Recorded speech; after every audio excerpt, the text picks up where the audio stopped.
নমস্কার, আমি শ্রাবণী নিয়ে চলে এসেছি আজকে একটা স্পেশাল মাছের রেসিপি। হ্যাঁ গো বন্ধুরা, পমফ্রেট মাছের টক ঝাল মিষ্টি। তো চলুন, পমফ্রেট মাছগুলো ভালো করে কড়া করে ৩ পিস পমফ্রেট নিয়েছি, ভালো করে কড়া করে ভেজে তুলে নিলাম। এবং ওই তেলেতে, অল্প তেলেতে, যেহেতু টক ঝাল করব তাই জন্য তেল আর আমি দিলাম না। আপনারা আমার রান্নাগুলো দেখেছেন অল্প তেল মশলাতেই করি।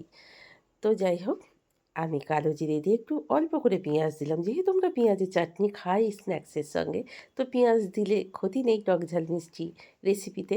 পেঁয়াজটার সঙ্গে ৩-৪টে মতো কাঁচা লঙ্কা ছিঁড়ে দিয়ে দিলাম। এই পর্যায়ে দিয়ে দিলাম একটু হলুদ।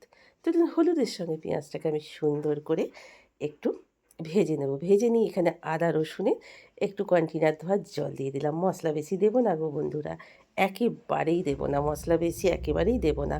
তো চলুন, এই পর্যায়ে দিয়ে দিলাম একটু তেঁতুলের আচার। ও পমফ্রেট মাছের টক ঝাল মিষ্টি রেসিপি এই শীতকালের দুপুরে কি দারুণ লাগবে বন্ধুরা, খেয়ে একবার দেখবেন।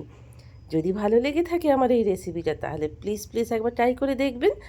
আর কোনো বন্ধু যদি নতুন হয়ে থাকেন, একটা সাবস্ক্রাইব, আর পুরোনো বন্ধুরা লাইক কমেন্ট করে আমার পাশে থাকার চেষ্টা করবেন। আমাকে এগিয়ে যাচ্ছেন যেভাবে, সেইভাবে আমার পাশে থাকবেন।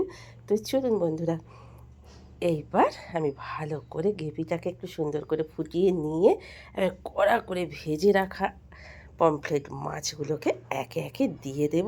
অবশ্যই লো ফ্লেমে, যাতে মাছের ভেতরে পর্যন্ত গ্রেভিটা ঢুকে যায়, টক ঝাল মিষ্টি ভাবটা থাকে। আমি এই রকমই গ্রেভি রাখলাম। আপনারা চাইলে ইচ্ছা মতো যে যার মতো গ্রেভি রেখে দেবেন ভাত মেখে খাওয়ার জন্য।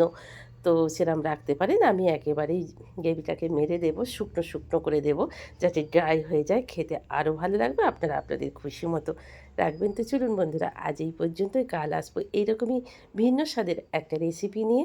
ততক্ষণের জন্য শ্রাবণী এই পর্যন্ত। যদি ভালো লেগে থাকে প্লিজ বন্ধুরা একটা ট্রাই করবেন। আর যদি দেখে ভালো লেগে থাকে তাহলে কিন্তু একটা কমেন্ট করে দেবেন, নতুন বললে সাবস্ক্রাইব করে দেবেন। তবে ভাবি এবং ছেলেটা এবং বাচ্চাও খেয়ে বলল ভীষণ সুন্দর হয়েছে। আজ এই পর্যন্ত।